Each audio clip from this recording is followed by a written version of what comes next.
সূচের শেষে একটি ছিদ্র থাকে যার দ্বারা আমরা এই সুতো পরাতে পারি, আর তারপর সূচের সাহায্যে এই সুতো দিয়ে বস্ত্র সেলাই করা যায়। কিন্তু যদি সুতোটা সোজা করে ধরা না হয় তাহলে সূচে কখনো এই সুতো পরানোই সম্ভব নয়। যদি এতে কোনো গিঁট পড়ে তখন তা কখনোই এই ছিদ্র দ্বারা প্রবেশ করা সম্ভব নয়। ঠিক এইভাবেই যদি আপনি কারোর জীবনে প্রবেশ করতে চান, কারোর অন্তরে প্রবেশ করতে চান, তাহলে আপনাকেও সহজ থাকতে হবে। এতে কোনো গিঁট থাকলে চলবে না, অর্থাৎ মনে যাতে কোনো মালিন্য না থাকে, যেন কোনো কুচিন্তা না থাকে। যদি এসব থাকে তাহলে আপনি কখনো কারোর জীবনে প্রবেশ করতে পারবেন না। আর যদি কোনোভাবে আপনি প্রবেশ করেও যান তাহলে তার মনে ঘর করতে পারবেন না। নিজেকে এই সুতোর মতন করে তুলুন, সহজ। মনে যেন কোনো কুচিন্তা না থাকে, সবার প্রতি যেন সদ্ভাবনা থাকে, শুভ চিন্তা থাকে। এমনটা করতে থাকুন। এমন একটা দিন আসবে যেদিন এই সমস্ত সংসারের ব্যক্তির মনে আপনি বাস করবেন, আর তখন এই মন প্রসন্ন হয়ে বলবে, রাধা রাধা।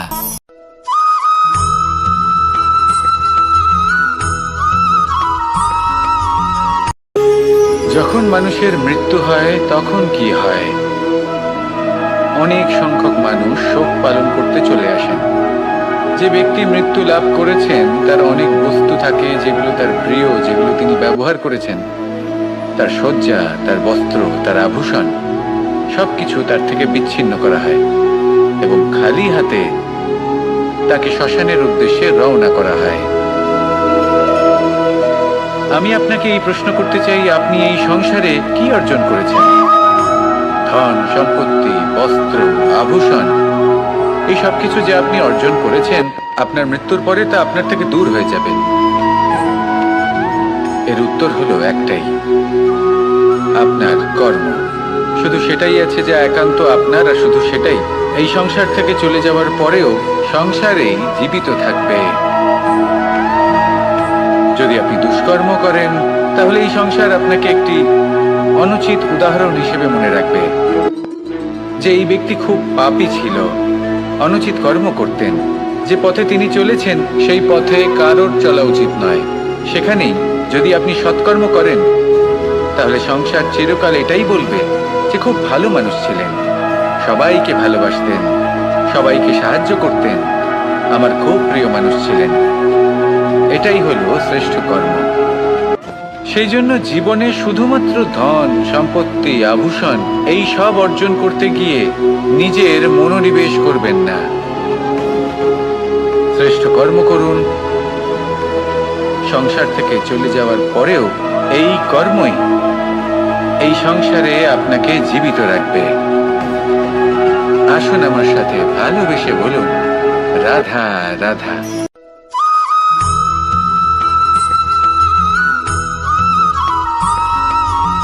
এই সংসারে সব থেকে বড় ব্যক্তি কে? আপনি বলবেন, এই কেমন ধরনের প্রশ্ন? কিন্তু এটা হলো সব থেকে উচিত প্রশ্ন। কেউ এর উত্তর দেবে যে সেই মহাপ্রতাপী রাজা, তিনি হলেন সব থেকে বড় ব্যক্তি, সেই বড় রাজনীতিবিদ, তিনিই সব থেকে বড় ব্যক্তি।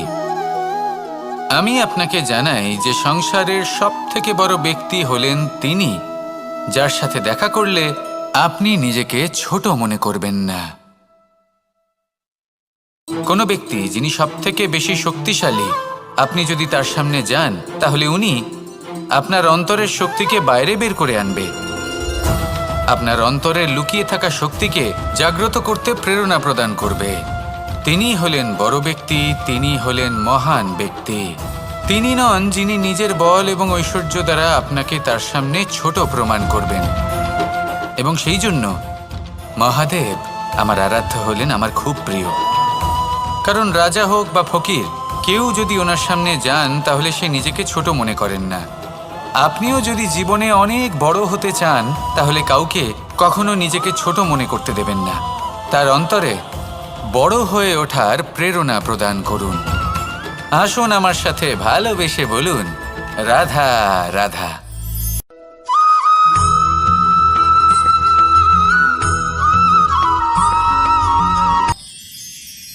মানুষ তার জীবনে দুই ধরনের পরিস্থিতিকে খুব ভয় পায়। এক, কোনো কারণবশত কারোর সামনে নত হওয়া। দুই, কোনো কারণে নিজের চরিত্র থেকে, নিজের মূল্যবোধ থেকে বিচ্যুত হওয়া। এবার কেন হয় এরকম যে কথায় কথায় কারোর সামনে নত হতে হয়? কেন বারংবার নিজের চরিত্র থেকে চ্যুত হতে হয়? এরকম কেন হয়? এটা তখনই হয় যখন আমাদের শিক্ষা এবং মূল্যবোধের অভাব থাকে। যদি মানুষের মধ্যে প্রকৃত শিক্ষা থাকে, তাহলে এই সংসারে কোনো সময় এবং কারোর সামনেই নত হওয়ার কোনো প্রয়োজন নেই। যদি মানুষের মধ্যে মূল্যবোধ থাকে, তাহলে তাকে নিজের মূল্যবোধ বা চরিত্র থেকে বিচ্যুত হতে হয় না, তা সে যাই হয়ে যাক না কেন। কোনো বালককে যদি জন্ম থেকেই সুশিক্ষার অধিকারী করা হয়, শিক্ষিত করা হয়, মূল্যবোধের অধিকারী করা হয়, তবে সে এই সংসারে এমন কর্ম করবে যাতে সে নিজেকে, নিজের পরিবারকে, সমগ্র সমাজকে গর্বিত করতে পারে। শিক্ষা লাভ করুন, মূল্যবোধ লাভ করুন এবং আমার সাথে ভালোবেসে বলুন, রাধা রাধা।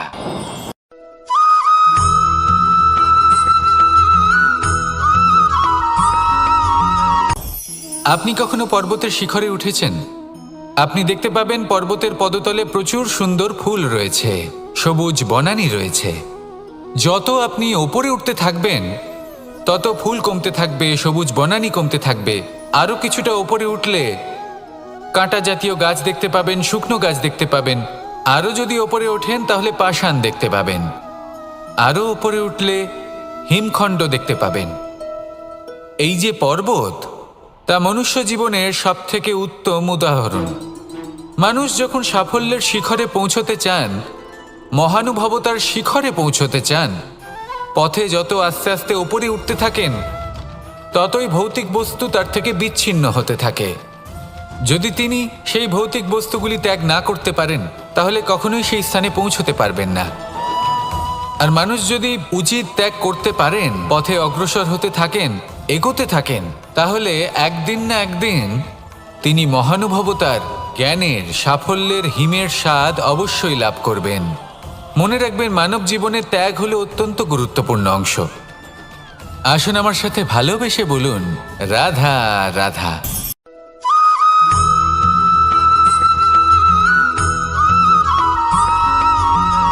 এই সংসারে কোনো বস্তু হোক বা ব্যক্তি হোক, তার একার গুরুত্ব কিন্তু খুব বেশি নয়।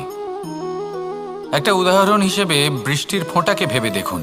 যদি একটি বৃষ্টির ফোঁটা হয় তাহলে তার খুব বেশি গুরুত্ব থাকে না, কিন্তু যখন সহস্র বৃষ্টির ফোঁটা মেঘের মধ্যে দিয়ে ঝরে পড়ে, তখন সেটা বর্ষার রূপ ধারণ করে। সেই বর্ষা যা এই প্রকৃতিকে শান্ত করে। সেইভাবেই পাথরের ছোট টুকরো, তার খুব বেশি গুরুত্ব থাকে না, কিন্তু যখন অসংখ্য পাথরের টুকরো একত্রিত হয় তখন তা পর্বতের আকার ধারণ করে।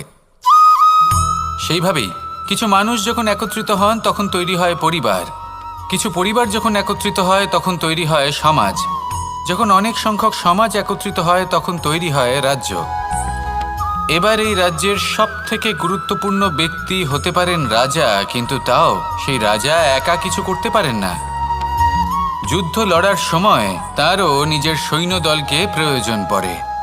কিন্তু এই সংসারে এমন একজন ব্যক্তি আছেন যিনি একাই সব কাজ করতে থাকেন, এবং সেই ব্যক্তি হলেন মা। আমাদের জীবনে একজন পিতার ভূমিকা কিন্তু নিঃসন্দেহে অমূল্য, কিন্তু আমাদের সকলের জীবনে যে ভূমিকা একজন মায়ের, তা অন্য কারোর থাকে না। একজন মা একাই সন্তানকে বড় করতে পারেন, সংস্কারী করে তুলতে পারেন, তার জন্য পরিশ্রম করেন। আর এত কিছু কাজ করার পরেও তার কাজের জন্য তিনি প্রশংসা অবশ্য পান না। উল্টে যদি সেই সন্তান অনুচিত পথে চালিত হয়, অনুচিত কর্ম করে, তখন সেই মাকেই অপবাদের পাত্র হয়ে উঠতে হয়। আমাদের জীবনে মায়ের যোগদান কতটা সেটা বুঝুন। আপনাকে বড় করে তোলার জন্য উনি কতটা পরিশ্রম করেছেন সেটা বুঝুন। আজ থেকে, এখন থেকে, এই মুহূর্ত থেকে মাকে সম্মান করতে শিখুন।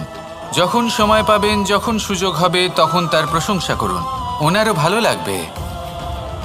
আর মায়ের এই মমতার জন্য, তার এই ভূমিকার জন্য আসুন সবাই মিলে আমরা তাকে প্রণাম করি আর সকলে মিলে ভালোবেসে বলি, রাধা রাধা।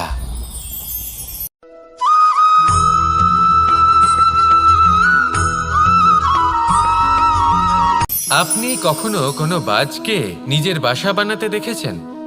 এই বাজ যখনই কোনো বাসা বানায় তখন উঁচু গাছের ডালে বা কোনো পর্বতের শিখরে বাসা বানায়, অনেক উচ্চতায়।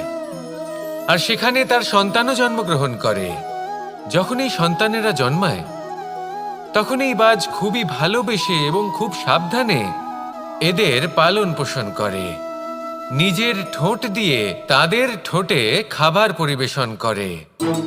কিন্তু যেই সেই সন্তানেরা হৃষ্টপুষ্ট হয়ে যায় এবং সেই কথা বাজ নিজে বুঝতে পেরে যায়, সেই বাজ নিজেই সেই বাসা ছিন্ন ভিন্ন করে দেয়। সেই সন্তান যাদের সবেমাত্র ডানা গজিয়েছে, কিভাবে উড়তে হয় তারা জানে না, সেই সন্তানগুলিকে উচ্চতা থেকে ঠেলে দেয়। সেই সন্তান প্রথমে ভয়ভীত হয়ে যায়। তারা সামনে মৃত্যুকে দেখতে পেয়ে ভয়ের কারণে তাদের ডানা ঝাপটাতে থাকে। আর সেই প্রক্রিয়াতেই সেই সন্তানগুলি উড়তে শুরু করে দেয়।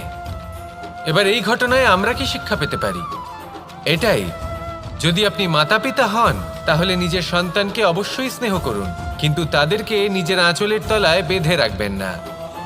যদি আপনি চান আপনার সন্তান জীবনে উন্নতি করুক, তাহলে নিজের মুঠো থেকে তাদের স্বতন্ত্র করে দিন। এই সংসারে সংঘর্ষ করতে দিন। সেই সন্তান নিজেই বুঝতে পারবে যে জন্মের সময় পাওয়া ডানা কি করে ব্যবহার করতে হয়। আর আপনার চোখের সামনে আপনার সন্তান এই আকাশে উড়তে থাকবে। তাহলে আসুন আমার সাথে ভালোবেসে বলুন, রাধা রাধা।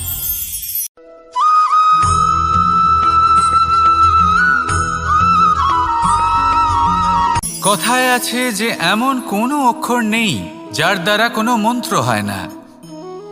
এমন কোনো বনস্পতি নেই যা নিজেই একটা ঔষধি নয়। পৃথিবীর এমন কোনো ব্যক্তি নেই যার মধ্যে কোনো যোগ্যতা থাকে না। শুধু প্রয়োজন হলো যে ব্যক্তিকে আমরা খুঁজে চলেছি তাকে সঠিকভাবে চিনে নেওয়া। যদি তার যোগ্যতা, তার বিশেষত্ব আমরা বুঝতেই না পারি, তাহলে আর লাভ কি রইল? এই সংসারে এমন অনেক ব্যক্তি রয়েছেন যারা ছোট ছোট অসফলতার কারণে আপনাকে এটা বলে দেবে যে আপনি কোনো কাজের নন, আপনি হলেন মূর্খ, আপনি কিছুই করতে পারবেন না। এইসব কথায় কখনোই বিশ্বাস করবেন না, কারণ আপনি এবং প্রত্যেকটি জীব এই পরমাত্মা এবং এই প্রকৃতির সৃষ্টি, যা অত্যন্ত বিশেষ। যদি আপনাকে উদাহরণ দিই তাহলে একদিকে আছে তরোয়াল, একটা বড় লম্বা তরোয়াল যার দ্বারা যুদ্ধ করা যায়, জয়লাভ করা যায়। আর অন্যদিকে রয়েছে একটা ছোট্ট সূচ, কিন্তু যে কাজ একটা ছোট্ট সূচ করতে পারে তা একটা তরোয়াল দ্বারা সম্ভব নয়। এর অর্থ হলো এটাই যে প্রত্যেকটা রচনা অত্যন্ত অমূল্য এবং অত্যন্ত বিশেষ হয়। তাহলে বিশ্বাস রাখুন যে আপনি অত্যন্ত বিশেষ একজন, আর প্রেমের সাথে বলুন, রাধা রাধা।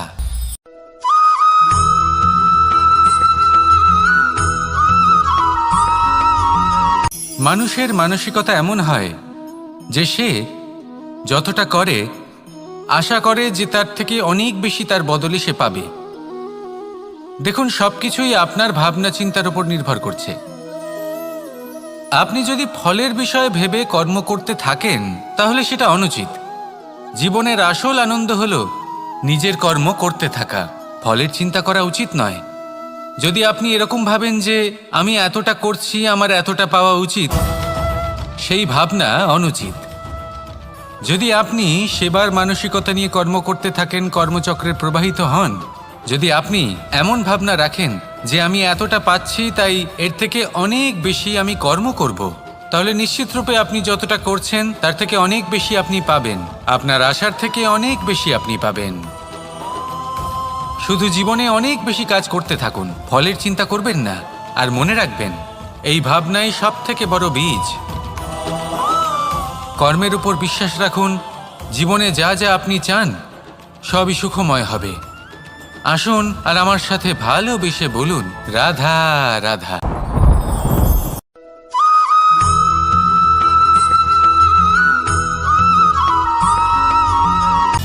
সময়, জীবন, কাল। দেখতে গেলে এই তিনটি শব্দ একটি শব্দেরই সমার্থক শব্দ মনে হয়, কিন্তু এই শব্দগুলির অর্থ কি সমান? কখনোই নয়। হ্যাঁ, এই সময় চলতে থাকে, জীবন চলতে থাকে, কালচক্র চলতে থাকে। এই সময় কেটে যায়, কিন্তু এই জীবন, একে যাপন করতে হয়। কি বলেন? এই জীবনে কিছু করুন বা কিছু না করুন, জীবন এমনি কেটে যাবে, আপনি জানতেও পারবেন না। কিন্তু সেটা আমাদের উদ্দেশ্য নয়, একে যাপন করতে হবে।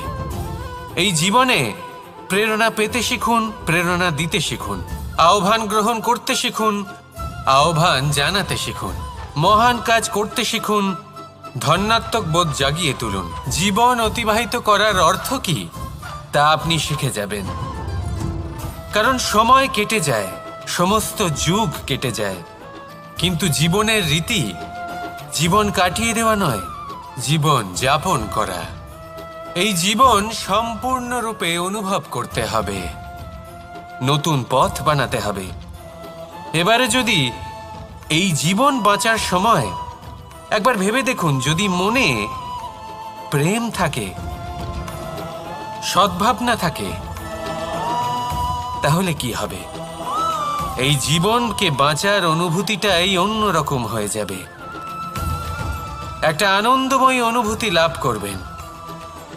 তাহলে এটাই করুন আর আমার সাথে ভালোবেসে বলুন, রাধা রাধা।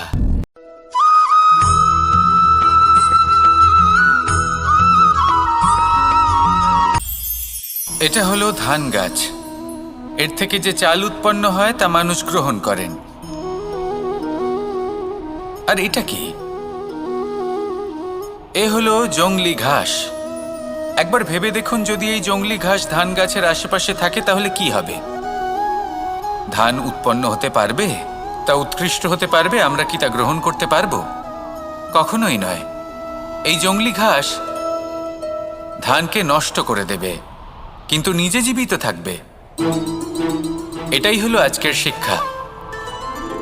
এই সংসারে যদি আপনি নীতির পথে চলতে চান, উচিত কর্ম করতে চান, সংসারকে সেবা করতে চান, তাহলে জংলি ঘাসের মতো ব্যক্তিদের থেকে সবসময় দূরে থাকতে হবে। সেই ব্যক্তি যারা দুর্নীতি এবং মিথ্যা দ্বারা পরিপূর্ণ, যাদের ব্যবহার অশুভ, যাদের অনেক অশুভ গুণ রয়েছে, তারা সঠিক নয়। সেই সকল ব্যক্তি যাদের চরিত্র অত্যন্ত দুষ্ট হয়, তারা হয় শুভ চরিত্রের ব্যক্তিকে একদম নষ্ট করে দেয়, নয় নিজের মতো বানিয়ে তোলে। তাই যদি আপনি নীতির পথে চলতে চান, এই সংসারের জন্য শুভ কর্ম করতে চান, তাহলে সেই সঙ্গ লাভ করুন যে সঙ্গ জ্ঞানে পরিপূর্ণ, যাদের মধ্যে অনেক গুণ আছে, যাদের থেকে প্রতিদিন কিছু শিখতে পারবেন। এমন ব্যক্তির সাথে জীবন অতিবাহিত করুন, দুরাচারীদের থেকে দূরে থাকুন। তবেই এই মন প্রসন্ন হয়ে বলবে, রাধা রাধা।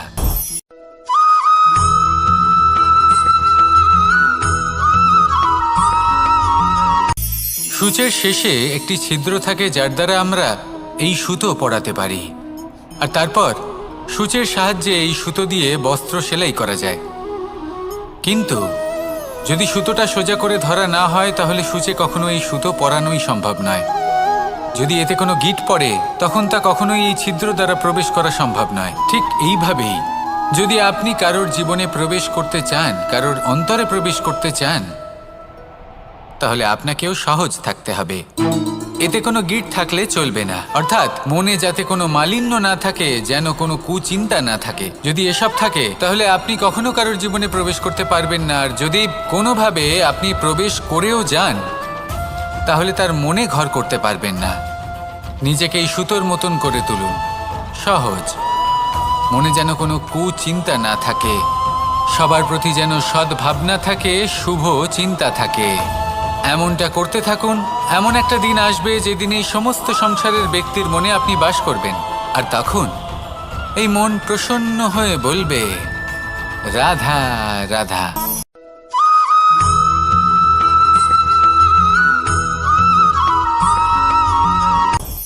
আপনি কখনো পর্বতের শিখরে উঠেছেন?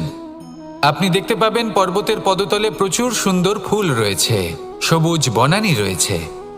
যত আপনি ওপরে উঠতে থাকবেন তত ফুল কমতে থাকবে, সবুজ বনানী কমতে থাকবে। আরও কিছুটা ওপরে উঠলে কাঁটা জাতীয় গাছ দেখতে পাবেন, শুকনো গাছ দেখতে পাবেন। আরও যদি ওপরে ওঠেন তাহলে পাষাণ দেখতে পাবেন। আরও ওপরে উঠলে হিমখণ্ড দেখতে পাবেন। এই যে পর্বত, তা মনুষ্য জীবনের সবথেকে উত্তম উদাহরণ। মানুষ যখন সাফল্যের শিখরে পৌঁছতে চান, মহানুভবতার শিখরে পৌঁছতে চান, পথে যত আস্তে আস্তে উপরে উঠতে থাকেন ততই ভৌতিক বস্তু তার থেকে বিচ্ছিন্ন হতে থাকে। যদি তিনি সেই ভৌতিক বস্তুগুলি ত্যাগ না করতে পারেন তাহলে কখনোই সেই স্থানে পৌঁছতে পারবেন না। আর মানুষ যদি উচিত ত্যাগ করতে পারেন, পথে অগ্রসর হতে থাকেন, এগোতে থাকেন, তাহলে একদিন না একদিন তিনি মহানুভবতার, জ্ঞানের, সাফল্যের হিমের স্বাদ অবশ্যই লাভ করবেন। মনে রাখবেন, মানব জীবনে ত্যাগ হলো অত্যন্ত গুরুত্বপূর্ণ অংশ। আসুন আমার সাথে ভালোবেসে বলুন, রাধা রাধা।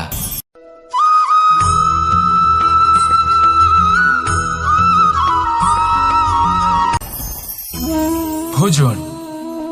এবার ভোজন সংগ্রহ করার জন্য মানুষ কি না করেন, সবসময় চেষ্টা করতে থাকেন। ফসল উৎপাদনের জন্য অনেক পরিশ্রম করতে থাকেন, কিন্তু অনেক সময় অনেক পরিশ্রম করার পরেও ফসল ভালো উৎপাদন হয় না। এর কারণ কি? কারণ হলো এটাই যে আপনি পরিশ্রম হয়তো অনেক করেছেন, কিন্তু আপনার নজর তো সেই বীজের দিকে ছিলই না যা আপনি রোপণ করেছেন।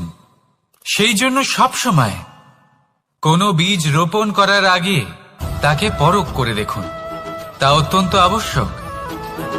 আর সেইভাবেই যখনই কোনো কর্মের প্রশ্ন আসে, তাহলে সেখানে শুধুমাত্র পরিশ্রম যথেষ্ট নয়। সেই কাজের প্রতি আপনার কর্তব্য কি, আপনার উদ্দেশ্য কি, সেটা জানা হলো অত্যন্ত গুরুত্বপূর্ণ। তাই কর্ম করুন, কিন্তু সেই কর্মের প্রতি আপনার যা উদ্দেশ্য তার মাহাত্ম্য বুঝতে চেষ্টা করুন। তাহলে আসুন আমার সাথে ভালোবেসে বলুন, রাধা রাধা।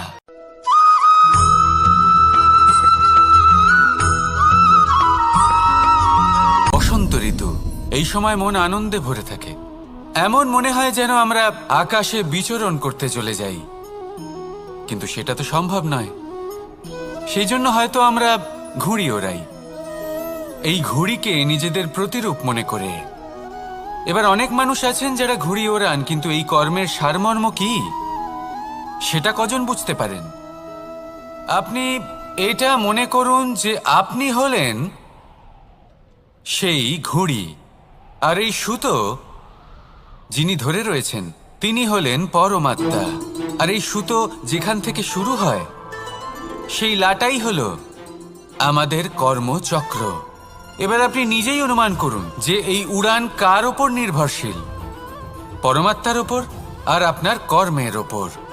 যদি পরমাত্মা আপনার হাত ধরে থাকেন, আপনার সাথে থাকেন, যদি আপনি শুভ কর্ম করতে থাকেন, আপনি এই আকাশে উড়তে থাকবেন। কিন্তু কোথাও যদি পরমাত্মার সাথে এই বন্ধন ছিন্ন হয়, আপনার কর্মচক্র খারাপ হয়ে যায় বা থেমে যায়, তাহলে আপনার এই ঘুড়ি কেটে যাবে আর দূরে কোনো গাছের ডালে গিয়ে আটকে যাবে।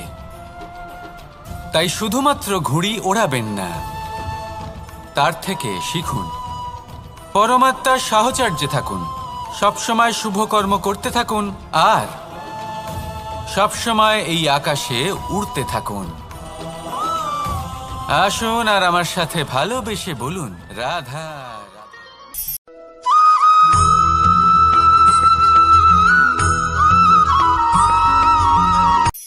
এই সংসারে সাফল্য লাভ করার জন্য জ্ঞানের প্রয়োজন হয়, পরিশ্রমের প্রয়োজন হয়, দৃঢ় নিষ্ঠার প্রয়োজন হয়, নিরন্তর চেষ্টা করা প্রয়োজনীয়। কিন্তু আরও কিছু আছে যা অত্যন্ত প্রয়োজনীয় এবং গুরুত্বপূর্ণ।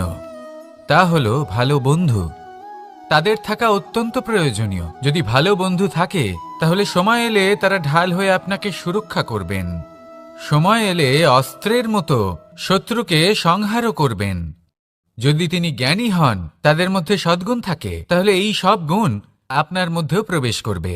তাহলে সাফল্যের জন্য ভালো বন্ধু পাওয়া অত্যন্ত প্রয়োজনীয়। কিন্তু শুধু বন্ধু কেন, ভালো শত্রুও থাকা প্রয়োজনীয়। এবার আপনি ভাববেন, এ আমি কি বললাম? যদি আপনার জীবনেও ভালো অর্থাৎ শক্তিশালী শত্রু থাকে, তাহলে আপনিও শক্তিশালী হতে থাকবেন। এই শত্রু আপনাকে প্রেরিত করবে আরো বেশি শক্তিশালী হয়ে ওঠার। কখনো কোনো হরিণকে দেখুন, তীব্র গতিতে দৌড়তে থাকে। কেন তীব্র গতিতে দৌড়য়? এই কারণে নয় যে কোথাও তার জন্য মধুর ঘাস অপেক্ষা করে রয়েছে, না। সে এই কারণে তীব্র গতিতে দৌড়য় কারণ সেটা না করলে তার পেছনে একটি সিংহ আছে যে ওকে নিজের ভোজন করে ফেলবে।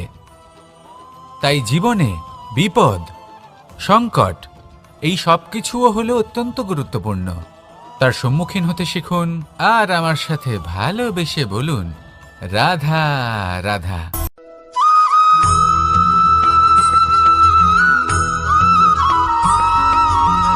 ভালো, শুধু ওনাদের কঠোর ব্যবহার দেখলে আমরা একটু ভয় পেয়ে যাই। এবার ওনাদের এই কঠোর ব্যবহার আমাদের ভালো না লাগলেও অত্যন্ত আবশ্যক, কারণ মাতার থেকে আমরা যে শক্তি লাভ করি তা যেন নিয়ন্ত্রণ হারিয়ে বিধ্বংসী না হয়ে ওঠে। আমরা যেন কোনো কুপথে না চলে যাই, আমরা কখনো যেন দোষ না করে ফেলি।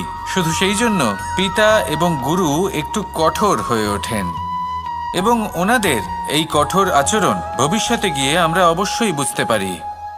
জীবনে কিছু বছর আমরা এগিয়ে যাই আর তারপর আমরা বুঝতে পারি যে বাবা এবং গুরু আমাদের যথেষ্ট ভালোবাসতেন, কিন্তু ওনাদের ভালোবাসার বহিঃপ্রকাশ আলাদা। প্রয়োজনীয় হলো এটা দেখার, এটা বোঝার যে শুরু থেকে আমাদের প্রতি ওনাদের আচরণ কেমন ছিল। ওনাদের কঠোর হওয়ার পেছনে ওনাদের ভালোবাসাটা বোঝার চেষ্টা করুন, ওনাদের চিন্তাটা বোঝার চেষ্টা করুন, ওনাদের পথপ্রদর্শনের আড়ালে আপনার ভবিষ্যতের জন্য যে পরিকল্পনা ওনারা করেছেন সেটা বোঝার চেষ্টা করুন। তখন আপনারা বুঝতে পারবেন ওনাদের ভালোবাসাকে। আপনার মনের মধ্যে আপনা থেকেই ওনাদের প্রতি সম্মান জেগে উঠবে। নিজের পিতা এবং নিজের গুরু এই দুজনের প্রতি কৃতজ্ঞতা প্রকাশ করুন আর আমার সাথে ভালোবেসে বলুন, রাধা রাধা।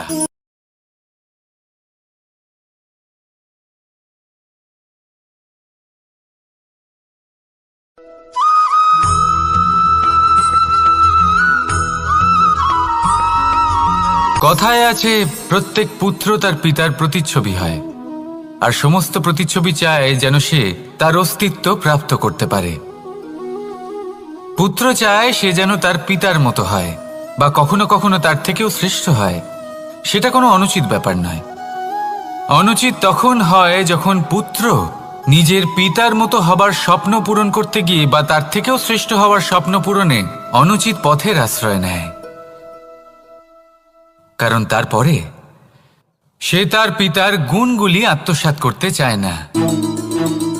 সে শুধুই এটা চায় যে সংসারের চোখে যেন আমি শ্রেষ্ঠ প্রমাণিত হই। এটা অনুচিত। সংসারে এমন অনেক মানুষ আছেন যারা এই কারণে শ্রেষ্ঠ হবার চেষ্টা করেন যাতে তার পরিবারের, তার পিতার সম্মান বৃদ্ধি পায়। এমনও মানুষ থাকেন, আর এটাই হলো পার্থক্য উদ্দেশ্যের। মনে রাখবেন, যদি আপনার উদ্দেশ্য শুভ হয় তাহলে পথও শুভ হবে, যদি আপনার উদ্দেশ্য অশুভ হয় তাহলে পথও অশুভ হবে। তাহলে নিজের পিতার মতো হবার চেষ্টা অবশ্যই করুন, তার থেকেও শ্রেষ্ঠ হওয়ার চেষ্টা অবশ্যই করুন, কিন্তু মনে রাখবেন আপনার সংকল্প আর আপনার উদ্দেশ্য এই দুই শুভ হওয়া উচিত। তাহলে আসুন আর আমার সাথে ভালোবেসে বলুন, রাধা রাধা।